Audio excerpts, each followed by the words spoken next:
Team rocket, हमारी लंबी है हाइट। सरेंडर करो या करो हमसे फाइट। कुछ लोग होते हैं, उन्हें लगता है क्या करना है, माइक पे जाके बोलना ही तो है। लेकिन मैं ऐसे लोगों से मिली हूँ जो ऐसा बोलते हैं और फिर जब माइक पे आते हैं तो अच्छा, प्यार के बारे में आपका क्या ख्याल है? जौने भला होखे वाला होखे, तोहरे होखे। शिवा, सर काट दो इसका, उसका भी, छोड़ना मत। जो बचपन से सुनते आए हैं कि ये इससे ज्यादा गोरी है घर पे, ये कैसे आज काली लग रही है बहुत ज्यादा, ये किस पे पड़ गई। उनकी बातों ने आपके दिमाग में ये बिठा दिया था कि मैं सुंदर नहीं हूँ। तो मैं जब नई थी तो कुछ डबिंग में गई तो एक डबिंग डायरेक्टर ने मुझे कहा कि उसको देखा क्या परफॉर्म करती है, क्या परफॉर्म करता है, तुम क्या बिलो एवरेज आर्टिस्ट, तुमसे नहीं होगा।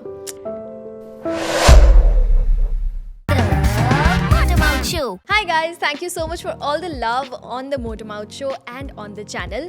लेकिन इसके साथ साथ प्लीज़ चैनल को सब्सक्राइब ज़रूर कर लेना, क्योंकि जब आप चैनल को सब्सक्राइब करते हो तो हमें मोटिवेशन मिलती है कि हम आप तक और अच्छे गेस्ट लेकर आएँ और अच्छा कंटेंट लेकर आएँ। और साथ ही हमारा एक और चैनल है TMMS क्लिप्स, यानी द मोटरमाउथ शो क्लिप्स, जिसपे हम छोटी क्लिप्स डालते हैं, शॉर्ट्स डालते हैं, बहुत ही अमेजिंग कंटेंट की, जो आपको डेफिनेटली बहुत पसंद आएगी, तो उसे भी सब्सक्राइब कर लेना। Let's start today's episode. Hi guys, welcome back to the Motormouth show. It's me Sonal, and आज की जो हमारी गेस्ट हैं वो बहुत सारी साउथ की फिल्मों की हीरोइन है। हीरोइन की आवाज़ है एक्चुअली, एंड आपने उन्हें बहुत सारी फिल्मों में सुना होगा, क्योंकि साउथ की फिल्में तो हम सबकी फेवरेट हैं एंड हम उन्हें हिंदी में देखते हैं, मज़ा उठाते हैं, लुत्फ़ उठाते हैं, एंड इन्होंने बहुत सारी हीरोइनों को आवाज़ दी है। और द मोटरमाउथ शो पे मेरी ये कोशिश रहती है कि मैं बहुत सारे वॉइस आर्टिस्ट्स को सामने लेकर आऊँ, क्योंकि आप उन्हें देखते हैं, सुनते हैं और उनके काम का मज़ा उठाते हैं, लेकिन आप उनके बारे में बहुत कम जानते हैं। तो ये मेरी एक रिस्पॉन्सिबिलिटी है कि एज अ वॉइस आर्टिस्ट मैं बहुत सारे वॉइस आर्टिस्ट को सामने लेकर आऊँ। और ऐसी ही एक वॉइस आर्टिस्ट आज हमारे साथ हैं, जिनका नाम है Shagufta Baig. Hello. Thank you. Hello, hi. मेरी बहुत अच्छी दोस्त शगुफ्ता। बिल्कुल, ये बात सच है। Yes. हम पर्सनली भी एक दूसरे को जानते हैं और Yes. जब भी मिलते हैं ऐसा लगता है बिछड़ी हुई बहनें मिल गई। हाँ। पता है, आपके जितने भी कैरेक्टर्स हैं, आपका सारा ही काम मुझे बहुत अच्छा लगता है, और आपको पता है मैं हर बार बोलती हूँ, लेकिन मेरा फेवरेट पता है कौन सा है? फातमागुल। ओ, वो मेरा भी फेवरेट है ना? बहुत ज्यादा। एक वो जो एक लहर आई थी टर्किश शोज की, जी जिंदगी पे आते थे, है ना? पे आता था। वेरिहा से आई थिंक शुरू हुआ। बिल्कुल। एंड फातमागुल, ओ माय गॉड, एक तो वो शो ही बहुत ही अमेजिंग था, बहुत प्यारा। और उसमें पता है कि बहुत सारे इमोशंस जो है ना, हमारे घर पे जैसे हम रहते हैं, बात करते हैं, तो वो सारी चीजें थी जो हम रिलेट कर पाते हैं। तो मुझे सबसे ज़्यादा ये मैसेजेस आते थे कि उनके घर पे उनकी पूरी फैमिली बैठ के देखती है, उनकी मम्मी, बहन, सब लोग, और उनकी वजह से वो जो है लड़के भी, इनफैक्ट ऐसा नहीं है, वो बैठ के वो लोग भी देखते थे और उन्हें बड़ा पसंद आता था कि यार क्या सीरीज़ है। और इतनी लंबी, कुछ 195 तक एपिसोड्स थे, पर फिर भी सबने बैठ के और इंतज़ार करते थे।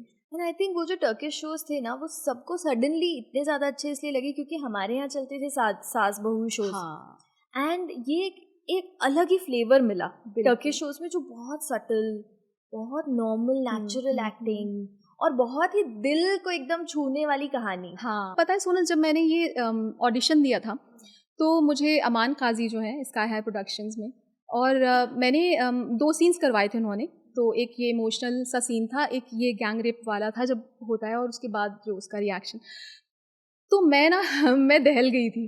और कहीं ना कहीं एज एन आर्टिस्ट मुझे ये महसूस हुआ था कि ये मैं सीरीज़ करूँगी तो मुझे बहुत सारे जज्बात से होकर गुजरना पड़ेगा, और कहीं ना कहीं एक क्रिएटिव सेटिस्फैक्शन भी मिलेगा ये करके, और दिल से आवाज़ आई मुझे ये करना है, और काश मेरा सिलेक्शन हो जाए इसमें। और आपने बहुत अच्छा किया था। Thank you so much. फातमागुल, I think जितने लोगों से मैं मिलती थी जो मुझे जानते थे कि हाँ I am a dubbing artist, वो मुझे आपकी तारीफ करते हुए थकते नहीं थे। फातमागुल कौन करता है, फातमागुल कौन करता है। एंड एक्चुअली पता है हुआ क्या था कि उस टाइम पे मैं फेसबुक पे काफ़ी एक्टिव थी, इंस्टाग्राम तो तब था नहीं, एंड काफ़ी लोग मुझे जानते थे ऑलरेडी क्योंकि मैं सोशल मीडिया पर थी। शुरू से ही काफ़ी एक्टिव है, जो कि काबिले तारीफ बात है। Thank you. तो लोग ना मुझसे पूछते रहते थे ये कौन करता है, ये कौन करता है, एंड एक्चुअली इस वजह से ही मैंने अपना यूट्यूब चैनल शुरू किया था कि यार सब मुझसे पूछते हैं और ये इतने बड़े आर्टिस्ट के बारे में पूछ रहे हैं, इन्हें पता नहीं है। मैं ऐसे सोचती थी, पर फिर मैंने सोचा यार इन्हें कैसे पता होगा, क्योंकि कहीं गूगल पे नहीं है, कहीं नहीं है, तो मैंने बोला चलो शुरू करते हैं, and that is how it started, and thankfully आज हमारी इंडस्ट्री को पहचान मिल गई है। बिल्कुल बिल्कुल, और इसका बहुत ज़्यादा श्रेय क्रेडिट तुम्हें भी जाता है, क्योंकि बाकी लोग भी बहुत अच्छा कर रहे हैं, कोई शक की गुंजाइश नहीं है, लेकिन तुम जो एक जो जज्बा है ना तुम्हारा, शिद्दत से तुम जो ये करती आ रही हो सालों से, मैं सच में कहते हैं ना कि एडमायर तो करती हूँ, पर बहुत कुछ सीखती हूँ मैं तुमसे। अरे मुझे लगता है यार ये लड़की के पास कोई तो जादू की छड़ी है, ये घुमाती रहती है और चारों तरफ से सब कुछ मैनेज करती रहती है। मतलब फैमिली, पहले भी जब शादी नहीं हुई थी तो भी मम्मी पापा थे, काम था तुम्हारा, ट्रैवलिंग थी, काफ़ी तुम एक्टिव रहती थी सोशल मीडिया में, मिलना जुलना, डबिंग्स में इतना सारा काम। तो उसके बाद जब शादी हुई और बेटी हुई, और फिर मैं जब भी जाती हूँ घर पे देखती हूँ जो, और वो भी स्माइल के साथ, इतनी एनर्जी के साथ करना, बिना ये सामने वाले को जाहिर किए कि यार मैं थक गई हूँ यार, अब नहीं होगा, नहीं बात करनी, नहीं काम करना। तो ये जो है ना, मैं तुमसे जानना चाहती हूँ कि क्या मंत्र है यार, कि क्या है ऐसा जो तुम ये कर लेती हो? पता नहीं, मुझे ऐसा लगता है कि मतलब मेरे लिए तो ये कोई बड़ी बात है ही नहीं, क्योंकि मैं तो वो कर रही हूँ जो मेरा काम है।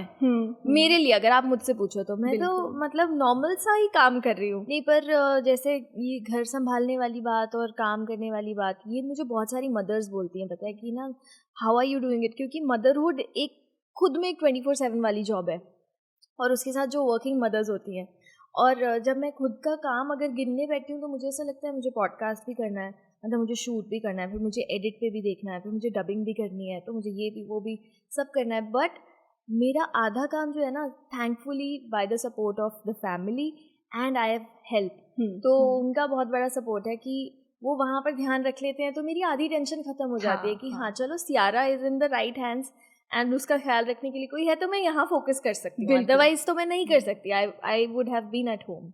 बिल्कुल, मैं ये बात ना बहुत ही यकीन से कह सकती हूँ कि किसी की भी कामयाबी में ना उनकी फैमिली और उनके जो क्लोज्ड वंस, जो दोस्त हैं, अपने हैं, बहुत बड़ा हाथ होता है। अच्छा, एज अ वॉइस आर्टिस्ट आपने 15 साल ऑल इंडिया रेडियो में काम किया है, जो कि बहुत लंबा टाइम है, आपका एक्सपीरियंस बहुत वास्ट है, और जैसा मैंने शुरुआत में कहा था कि आप साउथ की ऑलमोस्ट हर हीरोइन को आपने आवाज़ दी है, एंड साउथ की जो फिल्में हैं ना, उनका एक अलग मज़ा होता है। बिल्कुल। एंड उन पे अगर जाकर हम देखें तो व्यूज़ मतलब 160 मिलियन, 225 मिलियन, मतलब अलग ही है। हाँ। 3 घंटे की फिल्म है, लेकिन मिलियन, हंड्रेड्स ऑफ मिलियंस में मुझे ना आंखों पे यकीन नहीं होता था कई बार। हाँ, मैं सोचती थी कुछ जीरो ज़्यादा पढ़ ली क्या मैंने। हाँ, नहीं, क्योंकि उनका एक अलग ही मज़ा है। हाँ। और उसका क्रेडिट पूरी टीम को, डबिंग टीम को जाता है, क्योंकि अधिकतर लोग जो है वो हिंदी में देखते हैं, क्योंकि लैंग्वेज उन्हें समझ नहीं आती, और हमें पता है कि जब हम हिंदी में डब करते हैं वो फिल्म, तो हम आधा कॉन्टेक्स्ट तो चेंज ही कर देते हैं कई बार, है ना, डायलॉग्स पूरे हम चेंज ही कर देते हैं ताकि वो अडेप्ट हो जाए हिंदी में अच्छे से। और आपने काफ़ी सारी हीरोइंस को उसमें आवाज़ दी है, जिसमें से आई थिंक तापसी पन्नू, तमन्ना भाटिया, समंथा, और काजल अग्रवाल, साई पल्लवी। तो कुछ फिल्में नेवर एंडिंग लिस्ट है, ये नेवर एंडिंग है, और मुझे खुशी भी बहुत होती है क्योंकि हर एक चैनल पे इतने सारे सेट मैक्स है, जी सिनेमा है, और भी बहुत सारे चैनल्स पे आती रहती हैं फिल्में। मेरे घर पे भी चलता रहता है, तो सब देखते रहते हैं, और फिर आदत हो जाती है, हाँ मतलब मेरी आवाज़ है। तो लेकिन 2-3 कैरेक्टर्स इतने मैं कहूँगी पसंद किए गए, जैसे कि साई पल्लवी की फिदा फिल्म है, और गार्गी एक फिल्म है, सोनी लिव पे है, फिदा यूट्यूब पे मिल जाएगी। तो इतनी नेचुरल, सिर्फ मेरी नहीं बल्कि हर एक आर्टिस्ट की वो फिल्म ही पूरी तरह से इतनी प्यारी डब हुई है। कुछ फिल्में या प्रोजेक्ट्स होते हैं ना सोनल के, हमें लगता है कि ये इसी भाषा में बने हैं, जिसमें से फातमागुल भी मुझे वैसा ही लगता है, सबकी परफॉर्मेंसेस सुन के। तो ये उनमें से एक फिल्म थी फिदा। तो अभी तक मुझे बहुत सारे कॉम्प्लीमेंट्स आते रहते हैं उस फिल्म के लिए। और थेरी में समंथा प्रभु जो है, शानूर मिर्ज़ा ने हीरो का किया था, उसके लिए। फिर कंचना 2 में तापसी पन्नू, वो तो ख़तरनाक कैरेक्टर था, वहाँ पर तो बीच में वो आत्मा आ जाती है उसके अंदर, तो वो चिल्लाना और वो सब करना तो बहुत ही चैलेंजिंग था वो कैरेक्टर भी। पर 2-3 वाकई में, और कुछ ना डायलॉग्स की रील्स बहुत वायरल हुई। कुछ एक डायलॉग होते हैं ना, उस पर लोग रील्स बनाने लगते हैं। तो मुझे मेरे फ्रेंड्स ने भेजा, ये तुम्हारी आवाज़ है। अब मैं गई, मैंने देखी एक रील, तो उस पर रील हज़ारों रील्स, अच्छा, बड़ी खुशी हुई। मैंने कहा यार ये तो बड़ी कमाल की बात है। हाँ, बहुत अच्छा लगता है कि मेरी आवाज में इतने लोग, इतनी लड़कियां और सब रील्स बनाए जा रही हैं। कौन सी रील थी वो? तो एक ना थेरी फिल्म का ही डायलॉग है वो। पुलिस स्टेशन आती है, वो इंस्पेक्टर बना है पुलिस में, साड़ी पहन के आती है ये, और इससे कहती है कि हाय, आज मैंने पहली बार साड़ी पहनी है, आईना देखा, खुद को खूबसूरत लगी, सोचा मेरा सजना संवरना जाया ना हो, इसीलिए तुम्हें फोन किया। उसके बाद कहती है अगर खूबसूरती का लुत्फ उठा लिया हो तो चलें। तो वो इस पे सबने साड़ी पहन पहन के कि हाय पहली बार साड़ी पहनी मैंने। उस पे बड़ी रील्स वायरल हुई थी। और एक सराय नोडू बड़ी फेमस मूवी है। तो एक कैरेक्टर कैथरीन ट्रेसा है, एमएलए बनी है, जो अल्लू अर्जुन है हीरो उसमें। तो उसमें भी पूरा डायलॉग याद नहीं है, पर उसकी एक लाइन यहाँ से शुरू होती है कि कुत्ते की तरह मेरे पीछे क्यों घूम रहे हो। तो वो आगे आगे कुछ भी बोलता है कि तुम जब वोट मांगती हो तो तुम भी तो पीछे पीछे आती हो, तुमने याद है कहा था कि मैं ऐसे करूंगी, ये करूंगी, वादे किए। तो लास्ट में उसका आता है अबे वो मैंने तेरे को पर्सनल कहा था क्या। तो उस रील पे इतने, और पहली लाइन जैसे ही शुरू होती है कुत्ते की तरह मेरे पीछे क्यों घूम रहे हो। मतलब मुझे तो हंसी आने लगती है कई बार, कुछ लाइंस ऐसी होती है ना। बिल्कुल बिल्कुल। हाँ, तो बहुत सारी ऐसी रील्स भेजते रहते हैं लोग कई चीज़ों पे। और साउथ टू हिंदी तो क्रेज ही अलग है, बहुत ही अलग क्रेज है। आपने I think Turkish shows dub किए हैं, साउथ की फिल्में डब की हैं, इंग्लिश शोज तो किए ही हैं, कोरियन शोज में भी आपने डब किया है। उसके अलावा king the land, yes. Japanese जैसे कि पोकेमॉन में भी, एक्चुअली वो ओरिजिनली जापानीज शो है। उसके अलावा कौन सी लैंग्वेज होती है? आई थिंक जो भी लैंग्वेज होती है आपने हर लैंग्वेज टू हिंदी किया ही है। ज्यादातर किया है, पर हर एक कैरेक्टर का अपना ही मजा रहा। अब जैसी जो पोकेमॉन में थी तो उसके मैंने ऑलमोस्ट 1200-1300 एपिसोड्स किए। वाओ। हाँ, तो जेम्स का राजेश शुक्ला कर रहा था, और म्याउथ का सौम्य दान। तो पूरी टीम थी वो, टीम रॉकेट, और हमेशा एकदम वैम्प विलेनिश कैरेक्टर है। और मेरा जो कहते हैं ना कि हम जो रियल में नहीं है और हमें वो करना होता है, थोड़ा सा टाइम लगता है उसमें अंदर जाने में। आई थिंक आप और राजेश दोनों ही टीम रॉकेट के, जो जेसी और जेम्स, दोनों ही बहुत अच्छे इंसान, लेकिन नेगेटिव कैरेक्टर्स।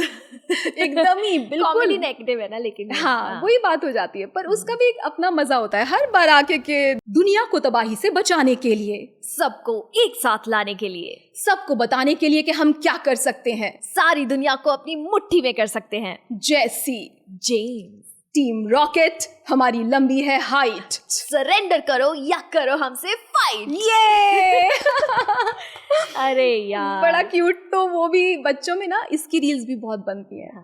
हाँ, बच्चे बनाते हैं और उसको शेयर करते हैं, और उस पर फिर और लोग भी कोशिश करते हैं कि अरे हम करते हैं। Yes yes yes.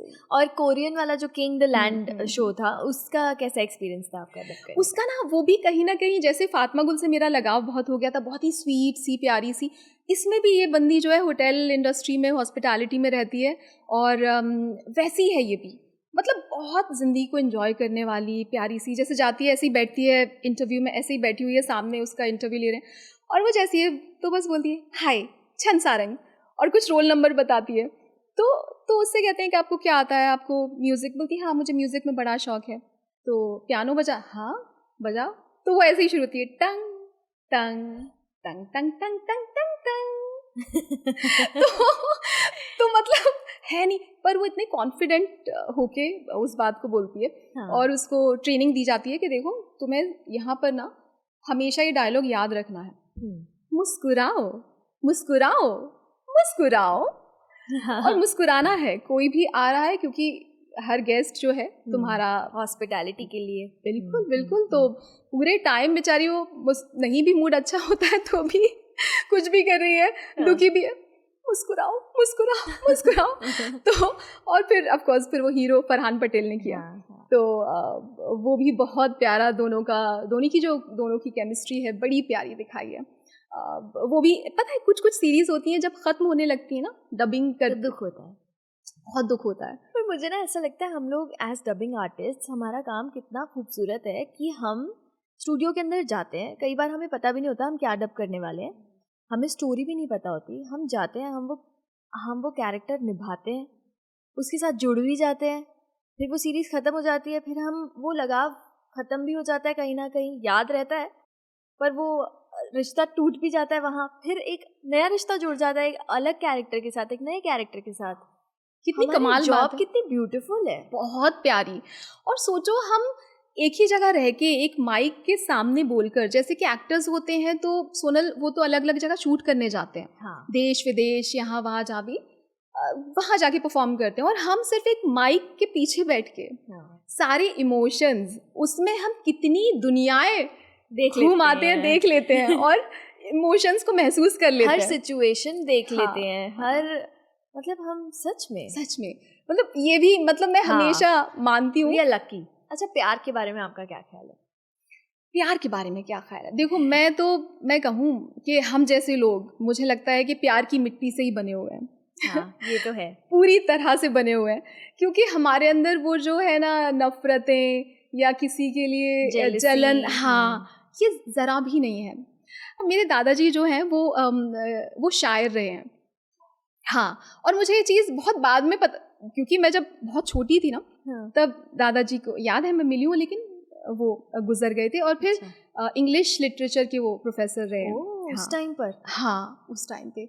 अब सोचो, कहीं ना कहीं मैं जब सोचती हूँ ना कि मुझे शायरी और इतना लगाव क्यों रहा, तो कहीं ना कहीं से वो कुछ आ जाता है ख़ानदानी। तो ये चीज़ है कि प्यार मोहब्बत की बात पे मैं ये कहना चाहूँगी, हाँ, तो किस्मत की जब मैं बात कर रही थी, तो उनका एक शेर है, उन्होंने लिखा है कि लोग कहते हैं कि तदबीर ही सब कुछ है। तदबीर मतलब कोशिश, एफर्ट्स। लोग कहते हैं कि तदबीर ही सब कुछ है, पर मजबूरियां कहती हैं कि तकदीर भी कुछ है। क्या बात है। तो ये बात मैं मानती हूँ काफ़ी हद तक। वाह। तो अब ये है कि जैसे कि आज की डेट में हम जो सिनारियो देख रहे हैं चारों तरफ, इतना मुझे लगता है कि लोग ना ज़्यादातर, ऐसा नहीं कहूँगी कि पूरी तरह से 100% कुछ नहीं होता, पर मेजॉरिटी ऐसी हो गई है कि प्यार मोहब्बत की बात पे वो जब एक दूसरे से जुड़ते हैं तो वो ना एक दूसरे के इमोशंस को समझना नहीं चाहते, असल में वक्त नहीं देना चाहते।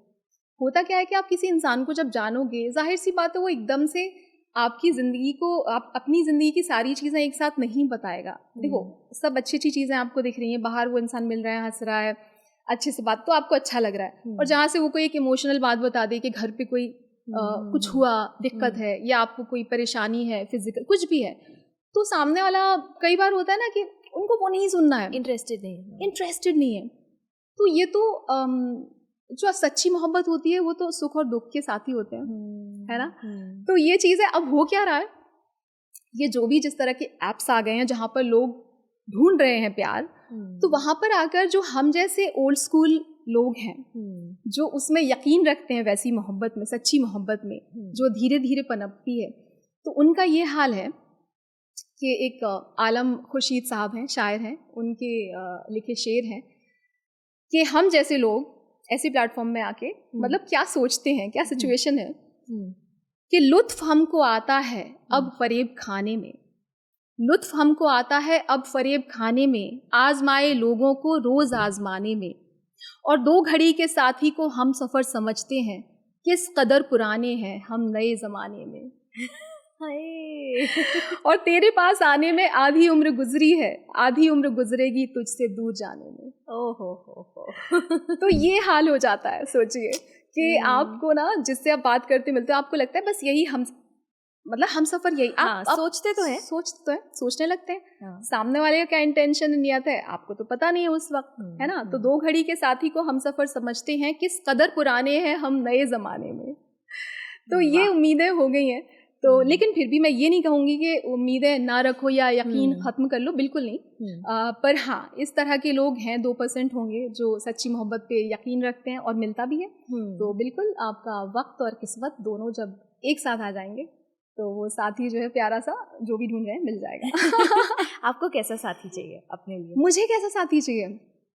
देखो क्या होता है ना, जब हम पैरामीटर्स सेट करते हैं ना, टिक ऐसे करते हैं कि ये भी हो वो भी हो, लिस्ट बनाते हैं, तो उस लिस्ट में ना एक बाहरी तौर पर तो बहुत सारी चीज़ें होती हैं।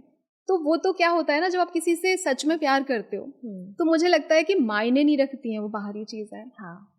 आपको एक ऐसा साथी चाहिए जो दिल से आपकी इज्जत करे, सबसे बड़ी चीज़। क्योंकि ऐसा हुआ है मेरे साथ ज़िंदगी में कि जहाँ पर रिस्पेक्ट नाम की चीज़, मतलब आप प्यार तो तब होगा जब रिस्पेक्ट होगा। और जब लोग कहते हैं ना प्यार तो बहुत है इस इंसान को मुझसे, अब वो बात अलग है, वो मुझ पे हाथ उठाता है या मुझ पे चिल्लाता है, मुझे डोमिनेट करता है, ये बात मुझे नहीं समझ में आती है। हाँ, ये तो बहुत ही अजीब है ये। कई लोग कहते हैं कि तो क्या हुआ, ठीक है, उसने ऐसे चिल्ला दिया, कर दिया, वो तो हक बनता है ना उनका, वो तो ऐसे। लेकिन उसका भी एक तरीका होता है। एक होता है आप किसी को ह्यूमिलिएट कर रहे हो और बहुत बुरी तरीके से नीचा दिखा रहे हो, सप्रेस कर रहे हो। एक होता है कि ठीक है, हम आपस में भी एक दूसरे को बताते हैं कमियां कि ऐसी बात है या जो भी है ना। मैं रिसेंटली जिम जहाँ पे मैं जाती हूँ कभी कभी, तो वहाँ पर एक लड़की मुझे मिल गई ड्रेसिंग रूम में। तो वो तो बात होने लगी, आप कब से आ रहे हो, ऐसे कॉन्वर्सेशन होने लगा। तो मैंने कहा आप कब से आ रही हैं, तो बोली मुझे बस इसी महीने से आ रही हूँ, लेकिन कभी कभी मन नहीं होता आने का, ऐसे बहुत। पर मेरा जो फियांसे है ना, वो तो पीछे पड़ा रहता है और हमेशा मुझे बोलता रहता है क्या है, खुद को देखो, तुम कैसी लगती हो, क्या करती हो, जाओ जिम जाया करो। और हर रोज़ वो यही बात कहता, कैसी दिखती हो तुम, क्या हाल है तुम्हारा। तो मैंने उससे कहा कि अगर वो इस तरह से तुम्हें रोज़ ये कहता है, मतलब इसमें तो बहुत पॉजिटिवली उसका रिएक्शन आना चाहिए। कितने सारे इश्यूज होते हैं इंसान के बॉडी पे, सब चीज़ें। और अगर है भी तो प्यार से, कोऑपरेशन से आप सपोर्ट करके उस चीज़ को आप उसके साथ रहिए कि ठीक है आप जाओ, नहीं जा पा रहे हो कोई बात नहीं, मन नहीं है तब। अब ये थोड़ी तुम सुना के कहोगे कि नहीं तुम खुद को देखो, क्यों नहीं जा रही हो जिम, जाओ चुपचाप से। अब चाहे वो खुद फिट ना हो, ठीक है, अगर हो भी या ना हो जो हो, बट सामने वाले को आप इतना प्रेशराइज कर रहे हो कि वो इंसान डर रहा है और वो ये सोच रहा है कि अगर मैं फिट नहीं रहा, मैं सिर्फ एक तरफा बात नहीं कर रही हूँ, तो ये इंसान मेरे साथ नहीं रहेगा, ये मुझे छोड़ देगा। तो ये जो है कि किसी को आप नीचा दिखा के, ह्यूमिलिएट करके और बॉडी शेमिंग करके जिस तरह से भी, तो यहाँ रिस्पेक्ट तो नहीं है, प्यार भी नहीं है, प्यार नहीं, वही तो है। तो रिस्पेक्ट नहीं है तो प्यार भी नहीं है। हाँ। तो ये मुझे वही मैं कहना चाहूँगी कि सब दोनों एक साथ चलते हैं। तो मैं वही चाहूँगी मेरे साथी में सबसे ज़्यादा रिस्पेक्ट हो और वो वैल्यू समझे, क्योंकि जहाँ पर आप क्या हो, आपकी क्या खूबियाँ हैं, सिर्फ बाहरी तौर पर ना जाके वो ये देखे कि ये इंसान कैसा है। और वाकई में बहुत चीज़ों में आप जब कंपैटिबल फील करते हो एक दूसरे के साथ, है ना, कुछ आपने सोचा, सामने वाले ने समझ लिया, आधी बात आपने कही, उसने पूरी कर दी, तो ये बातें एक अलग ही एहसास होता है। तो इसीलिए मतलब मुझे लगता है कि साथी बस ऐसा होना चाहिए जिसके साथ आपको ना इतना कंफर्टेबल फील होना, आपको कोई बात कहने में डर ना लगे, आपको दहशत ना हो कि मैंने ये कहा तो ये ऐसा रिएक्शन देगा, या आप डरे रहो हमेशा रिश्ते में, आप हर बात खुल के कह पाओ बिना डरे, और बल्कि वो आपके डर को मिटाए, कहीं ना कहीं आपको हिम्मत दे, जहाँ पर आप खुद को पीछे महसूस कर रहे हो वो आगे लेके आए। कैसे नहीं होगा तुमसे, तुम कर पाओगी, तुम में है वो बात। और आजकल लड़के हैं ऐसे, कर रहे हैं ऐसे। बिल्कुल उत्कर्ष उनमें से एग्जाम, बिल्कुल मैंने आंखों से देखा है। मतलब मैंने उत्कर्ष और तुम जब मिलो, मैंने कहा भी है ये कि ये बहुत खुशी होती है मुझे, और मेरा भरोसा बढ़ जाता है कि ऐसे पार्टनर्स, ऐसे लोग भी हैं दुनिया में। पता है, पहले एक कहावत थी कि एक सक्सेसफुल आदमी के पीछे एक औरत का हाथ होता है। अब ये कहावत औरत के लिए भी है, एक सक्सेसफुल औरत के पीछे एक उसके हस्बैंड का हाथ होता है। बिल्कुल सही बात है ये, वन साइडेड नहीं है। जब भी हम बात करते हैं ये इसीलिए लड़कों को बुरा लगता है, क्योंकि हम जब बात करते वक्त ना भूल जाते हैं, बाइस्ड हो जाते हैं कभी कोई बात करने में। पर ऐसा मत सोचिए कि आप सब खराब हैं। हमारा मकसद वो नहीं है। जज्बात में बह जाते हैं तो हम बुराई करने लगते हैं एकदम एक दूसरे से मिलके कि ऐसे होते हैं लड़के, वैसे होते हैं, वो तो सब एक जैसे होते हैं, सब मर्द एक जैसे होते हैं। लेकिन ऐसा नहीं है। और बहुत सारे लड़के मैंने देखे जो जज्बात जिनके अंदर भर भर के हैं, खुद भी महसूस करते हैं, दूसरे के जज्बात को भी समझते हैं, तकलीफ को समझते हैं, उनकी तबीयत खराब कुछ भी चीज़ हो, वो किस तरह से सपोर्ट करते हैं। तो बिल्कुल एग्जिस्ट है। पता है, पहले के टाइम पे ऐसा होता था कि अगर एक लड़की को पीरियड्स हो रहे हैं तो घर में उसे एक अलग कमरे में बंद कर दिया जाता था, और बहुत अजीब सा बहुत सारी चीज़ें होती हैं कि उस इंसान को लेफ्ट आउट फील हो, आपको लगे हम वो छुआछूत जो एक होती ना कि हम ऐसी, शायद हमने कोई पाप कर दिया है, क्या ऐसा हो गया हमसे। लेकिन अब टाइम बहुत डिफरेंट है। अब थैंकफुली लड़के बहुत समझदार हो चुके हैं। और कई लड़के तो जब मैं देखती हूँ इंस्टाग्राम की रील्स वगैरह में देखती हूँ तो मुझे बहुत अच्छा लगता है कि अगर उनकी वाइफ को पीरियड्स हैं तो वो बेड पे लेटी आराम से घर के काम कर रहे हैं, उनको कॉफी लेकर आ रहे हैं, उसके लिए चॉकलेट लेकर आ रहे हैं, व्हिच इज सो गुड। कितनी प्यारी बात है ना। और पता है ऐसे में ना आपकी आधी तबीयत वहीं ठीक हो जाती है। हाँ। कितना भी आप सोचो आपको पेन है, आप किसी भी तकलीफ से आप मेंटली इमोशनली, वो इंसान, मैं कह रही हूँ वो फिजिकली भी नजदीक ना हो ना, एक फोन कर ले आपको। हाँ। आपसे 5 मिनट भी बात कर ले। और ये जब लोग कहते हैं ना कि हम तो मसरूफ थे, हम बिजी थे, हम टाइम नहीं दे पा रहे, तुम पीछे पड़े हो, ऐसा नहीं होता है। अगर एक मैसेज भी आ जाता है ना, खाना खाया कि नहीं, दवाई लिया नहीं, या आराम किया या नहीं, वो भी काफी होता है। कितना होता है, आपको पूरे दिन की एनर्जी मिल जाती है।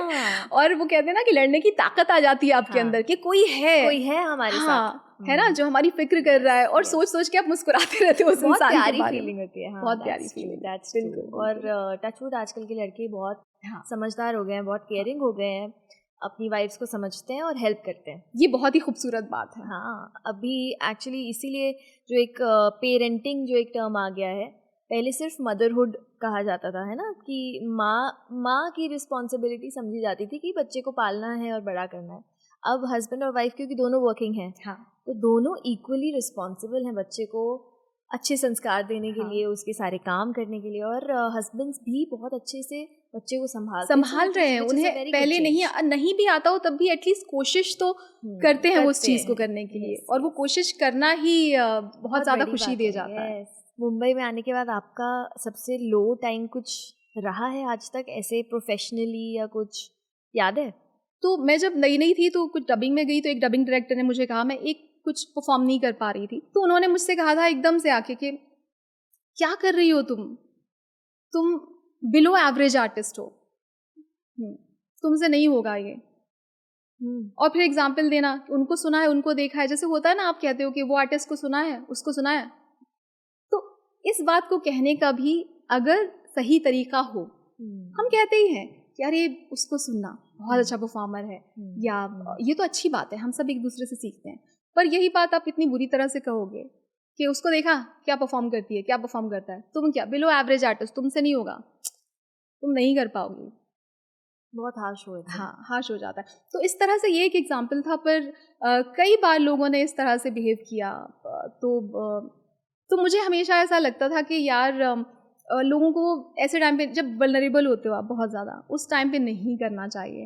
हाँ, बाद में कॉन्फिडेंस हमारा आ ही जाता है, कुछ साल बाद तो कोई कुछ भी गए, हमें पता होता है, कहीं ना कहीं हमें पता होता है हम किस चीज़ में अच्छे हैं, अच्छा किया है, तो हम उसका अफेक्ट नहीं होने देते हैं। पर बॉडी शेमिंग की बात ले लो, किसी के लिए भी और लोगों के लिए, जब मैं देखती हूँ किसी के वज़न को लेके, कलर को लेके, आज भी उस चीज़ से उबर नहीं पा रहे हैं लोग। मेरे ख़ानदान में मैं देखती हूँ कि जो बचपन से सुनते आए हैं कि ये इससे ज़्यादा गोरी है घर पे, ये कैसे आज काली लग रही है बहुत ज़्यादा, ये किस पे पड़ गई। मैं जब बचपन में, मेरे घर पे कभी नहीं हुआ, बहुत सबने प्यार दिया, पर कुछ ऐसे आसपास के मोहल्ले वाले आ जाते थे, तो ऐसे एक बात कह रही हूँ कि तो जैसे मुझे लेके ना, मैं कभी, जब तक मैं मुंबई नहीं आई थी ना, मुझे ये लगता ही नहीं था कि मैं अच्छी दिख सकती हूँ या प्रेजेंटेबल लग सकती हूँ। अच्छा, हाँ, ये सोचो, सच में बता रही हूँ मैं। मतलब मुझे लोग कहते थे कि देखो, और एक मतलब कलर शायद उनकी बातों ने आपके दिमाग में ये बिठा दिया था कि मैं सुंदर नहीं हूँ, मैं हुई नहीं, घर पे नहीं, बट बाहर वाले जैसे आए, मान लो उन्होंने कहा अरे इसकी अम्मी की नाक देखो कितनी पैनी नाक है, कितने फीचर्स देखो इनके, और या उनका कलर देखो कितना सा, या इस तरह से। तो शायद कहीं ना कहीं आपको बोला नहीं, लेकिन आपके मन में ये चीज़ बैठ गई कि वो ज़्यादा सुंदर है, मैं नहीं। हाँ, मैं नहीं हूँ, या किसी भी चीज़ में आप बहुत बाहर, मतलब मोहल्ले वाले, समाज वाले कह देते हैं, तो ऐसा लगने लगता है आप कुछ भी पहन लो, कुछ भी कर लो, आप तो अच्छे नहीं दिखने वाले हो। तो इस सोच के साथ आप बड़े होते हो, हमारे फीचर्स इतने शार्प नहीं हैं, या हम इतने अच्छे नहीं दिखते हैं, ऐसा करते हुए आप बड़े होते हैं। फिर आप जब ऐसे माहौल में पहुँचते हैं, एक ऐसे शहर में जहाँ पर मुझे लगता है लोगों को वक्त ही नहीं है इतनी ज़्यादा कमियां गिनाने का। होता है यहाँ भी, लेकिन उतना नहीं होता है जितना हमारे छोटे छोटे गाँव में। और वो सब चीज़ें, कलर को लेके, हाइट को लेके, मोटापे को लेके, हर चीज़ पे बात की जाती है। तो यहाँ पर मुझे धीरे धीरे, जब मैं कहीं जाऊँ, रेडियो में, डबिंग में, सब ऐसे हम सब एक दूसरे को कॉम्प्लीमेंट देते हैं, अरे वाह कितनी प्यारी लग रही हो, ड्रेस अच्छी लग रही है, इयररिंग्स अच्छे लग रहे हैं, बाल, या तुम अच्छी लग रही हो, या हमेशा ड्रेस पे कॉम्प्लीमेंट, तुम्हारा ड्रेसिंग सेंस बहुत अच्छा है, वाह, कोई फ़ोटो अच्छी आ गई। तो तब मुझे धीरे धीरे ऐसा लगा कि अच्छा, मतलब मैं अच्छी दिख सकती हूँ, है ना। तो ये तो मैं सोचती हूँ कि कितने लोगों को ये बहुत ज़्यादा जब इश्यूज होते हैं इस तरह से बड़े, और कुछ लोग तो निकल ही नहीं पाते हैं इस चीज़ से, नहीं निकल पाते हैं, ज़िंदगी भर उनको लगता रहता है अपनी शादी होने के बाद भी कि पता नहीं हम हैं उस लायक, हम अच्छे दिखते हैं नहीं दिखते हैं, क्या है।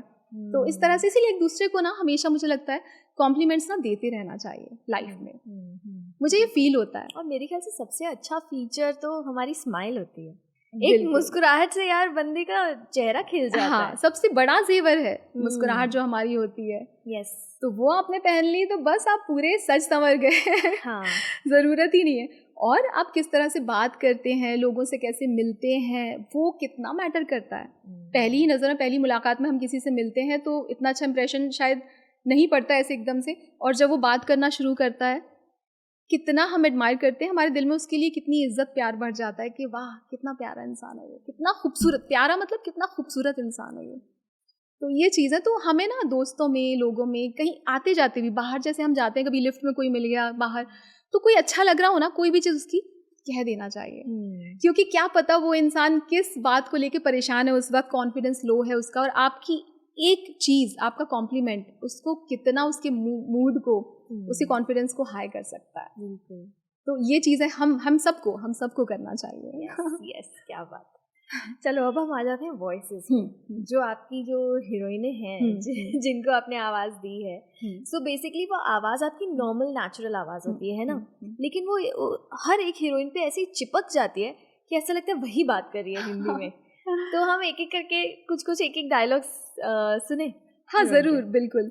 तो फातमागुल जो है, तो फातमागुल का जो कैरेक्टर है, जैसे कि मैंने कहा बहुत ही छोटी, यंग और मासूम सी, तो मेरी वॉइस से भी छोटी वॉइस है वो, उसका कैरेक्टर जो है। तो मुझे वो करना पड़ा था उसमें, उससे मैच करने के लिए। तो हमेशा वो, जिससे उसकी पहले सगाई होती है, मुस्तफ़ा कैरेक्टर, तो वो उससे एक दिन बैठी रहती है और ख्वाब बुनती है ना लड़कियां शादी के बाद में, तो उस तरह से वो बात कर रही है और वो कह रही है कि कैसे हमारा आगे क्या क्या होगा। तो वो बैठा है और वो ऐसे कह रही है कि हमारा घर, उसकी चाबियां, सबका ध्यान सिर्फ हम रखेंगे, पहली बार हमारा खुद का कमरा होगा, हमारे पर्दे, हमारा किचन, उसमें रखे बर्तन सब हमारे होंगे, हम जो चाहे वो करेंगे, हमारी मर्जी। So beautiful. इतना प्यारे तरीके से उसने ये बोला है। उसकी इमेज आ गई मेरी आंखों के सामने। तो इसके अलावा जैसे कि मैंने, आपको पता है फातमागुल में मैंने भी बाद में जाके डब किया था। अच्छा। उन आई थिंक, अब मुझे ठीक से याद नहीं क्योंकि काफ़ी पुरानी बात हो गई, 7-8 साल पुरानी। आई थिंक जो 4 अक्यूज्ड थे, जो रेपिस्ट थे, उसमें से एक की गर्लफ्रेंड। अच्छा। हाँ, क्योंकि उनकी सबकी एंट्री काफी बाद में हुई थी। हाँ। या बाद में बनी होगी गर्लफ्रेंड, आई डोंट रिमेम्बर। हाँ। कुछ चीजें ना, जैसे कि अभी तुम मुझसे कोई भी मैंने डब किया है, पूरी कहानी पूछोगी ना, तो कई बार ना मैं भी सोच में पड़ जाती हूँ, क्योंकि हमने उसके बाद दोबारा देखने का मौका नहीं मिलता है, तो भूल जाते हैं। कई बार लोग मुझे बताते हैं, अरे ये ऐसा था, मैंने कहा अच्छा। हाँ, ऐसा होता है। तो लेकिन ये खुशी होती है कि हम उस शो से जुड़े हुए थे, है ना। तो वो चीज़ होती है। फिर KGF 2, तो KGF 2 में ना 2-3 डायलॉग्स काफ़ी फेमस हुए। और अच्छा, एक छोटी सी, हालांकि उसमें 2 ही लाइन है उस सीन की, वो गाना है ना, महबूबा मैं तेरी महबूबा, तो उसमें बैकग्राउंड में गाना चल रहा है, इसके पास आती है, ऐसे नज़दीक आके कहती है कि कंग्रेचुलेशंस, आई लव यू, इतना कहती है और गाना शुरू होता है, महबूबा मैं तेरी महबूबा। बहुत प्यारी रील बनी है उसकी। और फिर एक जगह है जहाँ पर ये कहीं जाने वाला होता है फाइट, और उसके लिए एक सीन है बहुत ही इंपॉर्टेंट, तो वहाँ पर ये आके से जैसे कहते हैं ना कि हम आशीर्वाद देने आती है, नॉट आशीर्वाद बट हिम्मत देने आती है, तो वो कहती है कि जो भी भला होने वाला हो तुम्हारा ही हो, तुम्हें लगने वाले सारे पाप सिर्फ मुझे लगे। तो इस तरह से वो उसे कहती है, तो वो भी बड़ा प्यारा था। और कंचना 2 में ना उसका बहुत ही एक, जहाँ पे मैंने कहा कि उसके अंदर वो आत्मा आ जाती है, पहले तो नॉर्मल कैरेक्टर चलता है, पर अचानक से उसकी आवाज़ जो फटती है, जैसे करने में मेरी आवाज़ रियल में फट गई थी। मतलब कुछ दिनों तक आप थोड़ा सा रेस्ट लेते हो, तो वो फिल्म मैंने 2 शिफ्ट्स में पूरी की थी। अच्छा। तो वो सीन में बहुत चिल्लाती है वो, आते आते पूरे बाल उड़ जाते हैं, तो उसमें वो एकदम से कहती है कि शिवा सर काट दो इसका इसका इसका उसका भी, छोड़ना मत, इसने हमारा घर उजाड़ दिया, एक एक को चुन चुन कर मारना, छोड़ना मत। अरे बाप रे। ये तो मैंने कम किया। I could understand. उसने बहुत ज्यादा करना था। और ऐसा मेरे साथ भी होता है, पता है, जब कोई ग्रफी वाली वॉइस होती है या ऐसा कैरेक्टर जिसमें मान लो उसमें भूत आ गया है, तो जब इस तरह से वॉइस को चेंज करना पड़ता है ना, मुझे भी तकलीफ होती है। तो वो चीज़ है, लेकिन फिर ये भी लगता है कि अरे वाह हमने कर लिया, ये कर लिया, क्योंकि कई बार आपको अपनी कैपेसिटी पता नहीं होती है, क्योंकि ट्राई नहीं किया होता। और फिर जब ऐसा कैरेक्टर मिलता है तो हमें बाद में देख के हमें लगता है अरे वाह हमने किया ये। ऐसा एक बार मेरे साथ हुआ था, मैं डिज्नी का शो कर रही थी एंड उसमें वो प्रिंसेस होती है। मेरी जो कैरेक्टर थी वो प्रिंसेस है। अब क्योंकि मेरी आवाज़ बहुत स्वीट है और पर्सनालिटी थोड़ी ऐसी, तो मुझे पॉजिटिव कैरेक्टर्स ही शुरू से मिलते हैं, तो मैंने कभी नेगेटिव कैरेक्टर ट्राई ही नहीं किया था और उसी वजह से मुझे लगता था मैं कर ही नहीं सकती। अब हुआ ये कि मैं प्रिंसेस का कैरेक्टर कर रही हूँ और एक एपिसोड में उसके अंदर एक विच की आत्मा घुस जाती है, तो वो बन जाती है नेगेटिव। अब सडनली मुझे जी महाराज आप क्या कर रहे हैं, ऐसे करते करते जी महाराज ऐसे करना पड़ा। मैंने कहा ये क्या हो रहा है। बहुत बढ़िया। और वो विच वाला लाफ्टर। अरे ये तो बहुत ओह माय गॉड, ये मैं नहीं कर सकती। उन्होंने कहा ट्राई तो करो एंड आई ट्राइड एंड मैंने सोचा ये तो मैंने कर लिया। हाँ सोचो अब एक जगह हम करें हाँ, और मैं एकदम से ये सब, मतलब सच में मैंने भी ट्राई नहीं किया था। फिर जब मैंने किया मैंने कहा यार मैं कर सकती हूँ, ऐसे मत बोलो। हाँ पर यार मतलब वाकई में ये सोचो ये कितना कमाल है ना ये भी, कि आप एक ही इंसान हो, आप इतने सारे इंसानों की आवाज़ बन गए हो। कितनी बड़ी बात है ये। हाँ मैं तो बाय डेस्टिनी आई, मुझे तो इस फील्ड के बारे में पता भी नहीं था कभी भी। जब मेरे साथ ऐसा हुआ, जब मैं रेडियो कर रही थी, तो कुछ ऐसा होता है ज़िंदगी में पर्सनली, तो आप दुखी होते हो। मैं बहुत ज़्यादा किसी बात से दुखी थी।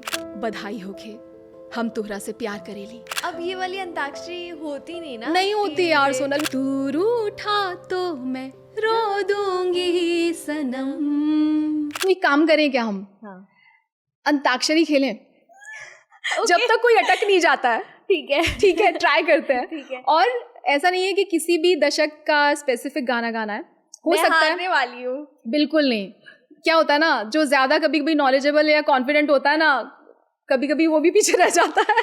तो यहाँ पहली बार हो रहा है कि किसी पॉडकास्ट पे अंताक्षरी खेली जा रही है। यस मकसद ये है कि हमें एंजॉय करना है। हाँ। जीत हार कुछ नहीं, हमें सिर्फ और देखते हैं कि कौन कौन से गाने निकल के आते हैं। ये भी तो कमाल की बात होगी ना सबके लिए, है ना, एंटरटेनिंग होगा बहुत। डन। यस तो शुरू करो अंताक्षरी लेके प्रभु का नाम म। तो म से जो सबसे कॉमन गाना है जो अंताक्षरी में सबसे पहले गाया जाता है, माई नि माई मुडेर पे तेरी बोल रहा है कागा, जोगन हो गई तेरी दुलारी मन जोगी संग लागा। टन टन टन टन टन टन टन टन। क्या बात। नैनों में सपना, सपनों में सजना, सजना पे दिल ला गया, कि सजना पे दिल ला गया। तातैया हो तुम तो ना नाना करते प्यार तुम्ही से कर बैठे, नाना करते प्यार तुम्ही से कर बैठे, करना था इनकार मगर इकरार तुम्ही से कर बैठे, नाना करते प्यार तुम्ही से कर बैठे। क्या बात है। पे हमेशा ठ से गाना आने वाला है, मुझे पता एक ही जो आता है, पर मैं वो नहीं गाऊंगी। क्या बात कर रहे हो? ठाणे रही हो ओ बाकी। अच्छा मैं क्यों बताऊं मेरे दिमाग में कौन सा गाना है। एक और है, मुझे 3 गाने आते हैं।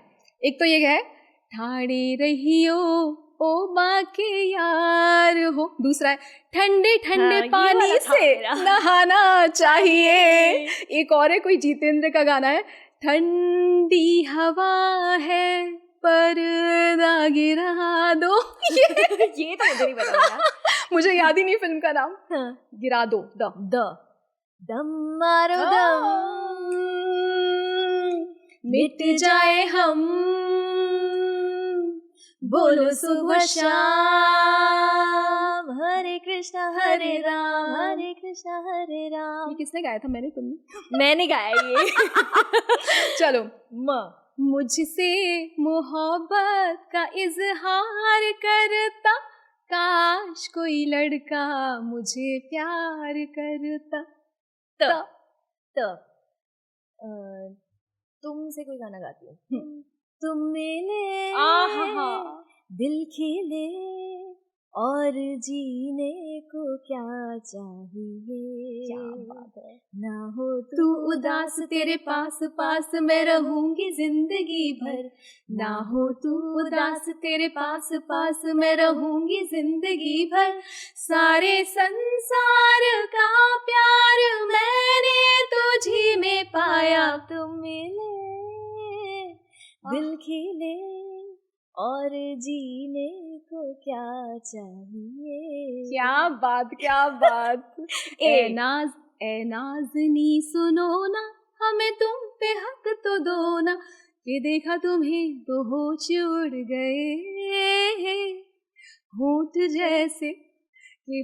जैसे खुद ही सिल गए। क्या बात है यार। 1 2 3 4 5 6 7 8 9 10 11 12 13 करूं गिन के इंतजार। आजा पिया आई बहार। रात भर जाम से जाम टकराएगा, जब नशा छाएगा तब मजा आएगा। नहीं पता। देव फिल्म का गाना है। मुझे फिल्में नहीं पता, मुझे गाने सारे पता है। उसका ही गाना पता है एक और, गली गली में फिरता है तो क्यों। हाँ ये पता है ना। मुझे गाने पता है, मैं बोल रही हूँ ना, रेडियो सुना है मैंने। हाँ। फिल्में नहीं देखी। कोई बात नहीं, जाम टकराएगा। ग देखा ये डिफरेंस होता है। मैं जैसे ही वर्ड बोल रही हूँ ना, ये सीधा गा रहे हैं और मुझे फिर भी 5 टिक टिक 4 टिक टिक गुस्ताख दिल तेरे लिए बेताब है। ए जाने जा दर्द दिल से बयां तुझसे करे दिल बेजुबा। ये दिल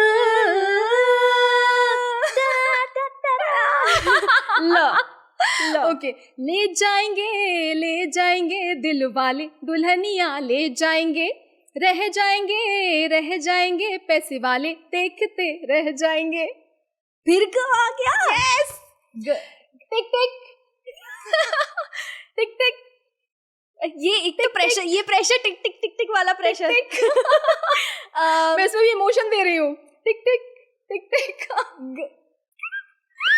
चलो come on you can do it. Come on, dubbing में बोलते हैं हम ऐसा, come on you can do it. कर सकते हो। नहीं याद आ रहा है घर से कुछ भी। कोई बात नहीं, अब हम ये जो भी गाना गाते हैं हम साथ में मिलके गाएंगे, ठीक है? बताना घर से कुछ। तो अब 2-3 गाने हैं, आप बताओ कौन सा गाना चाहेंगी। एक तो है गुम है किसी के प्यार में, फिर पता है एक और है, गोरी तेरा गांव बड़ा प्यारा। मैं तो कितना प्यारा है, देख रहे हैं आप? देखो मेरा गांव, प्यारा सा गांव और 2 प्यारी सी छोरियां। हाँ ये गाते हैं, ठीक है? चलो 3 2 1। गोरी तेरा गांव बड़ा प्यारा, मैं तो गया मारा, आके यहाँ रे उस पर रूप तेरा सारा। चंद्रमा आगे नहीं आता। चंद्रमा आधा जवारे। क्या बात है, क्या इसी के साथ आप जीत गए हैं। नहीं हम दोनों ही जीत गए। मोटरमाउथ शो की अंताक्षरी। ओ तो हैम्पर का है मेरा। हैम्पर आपको शो के बाद मिलेगा। ठीक है, वो मैं आपको बाद में बताऊंगी क्या मिला। बहुत मजा आया यार, पहली बार आई थिंक किसी भी पॉडकास्ट पे, किसी भी ऐसे शो पे अंताक्षरी खेली होगी। मुझे भी बहुत मजा आया और मुझे पार्टनर मिल गई यार। हाँ। कोई आजकल एक तो नहीं, ये अंताक्षरी अगर किसी को बोलो तो आई थिंक आजकल की पार्टीज में लोगों को लगता है क्या है अंताक्षरी, कौन खेलता है ना। सही बात है, बिल्कुल सही बात है। चलो अब हम ये करते रहेंगे, है ना? डन। जब भी मेरे घर तुम आओगी, मैं तुम्हारे घर, जहाँ भी हम मिलेंगे ना, हम अंताक्षरी खेलेंगे। Yes done.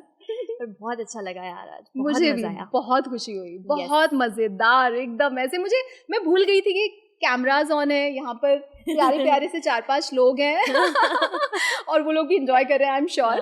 और हम आपस में ही हम अपने में ही मगन लगे हुए थे। बिल्कुल। ऐसा कई बार ऐसा भी होता है गाइस कि हम लोग मिलते हैं स्टूडियो के बाहर या स्टूडियो में, और उधर से इंजीनियर बोल रहे थे मैडम आ जाओ आपकी रिकॉर्डिंग है, और हमारी बातें चल रही होती हैं तो हम बातों में ही लग जाते हैं। हाँ बिल्कुल सही बात है, ऐसे होता है। हाँ पर थैंक यू सो मच, आप आ गए मेरे एक बुलावे पर। अरे मेरी खुशी है, और मैं इस बात के लिए मेरे जज्बात पे 2 लाइन मैं गाना चाहूंगी कि आपके लिए, आपकी नजर, ये गजल जो है ये इसकी 2 लाइन। ओके। आपका साथ साथ फूलों का, क्या बात है। आपका साथ साथ फूलों का, आपकी बात फूलों की, आपकी बात फूलों की। Thank you, same to you. Thank you. I wish you all the best. And मैं चाहती हूँ कि हमारे जल्दी से जीजा जी जहाँ भी छुपे हुए हैं प्लीज वो आ जाएं। हो कब आएगा मेरे बंजारे। तो जल्दी से आपको मिले, बहुत अच्छा लाइफ पार्टनर आपको मिले इंशाल्लाह, और आपकी जिंदगी को और खूबसूरत बना दे। बहुत शुक्रिया, और तुम्हें भी बहुत सारी दुआएं।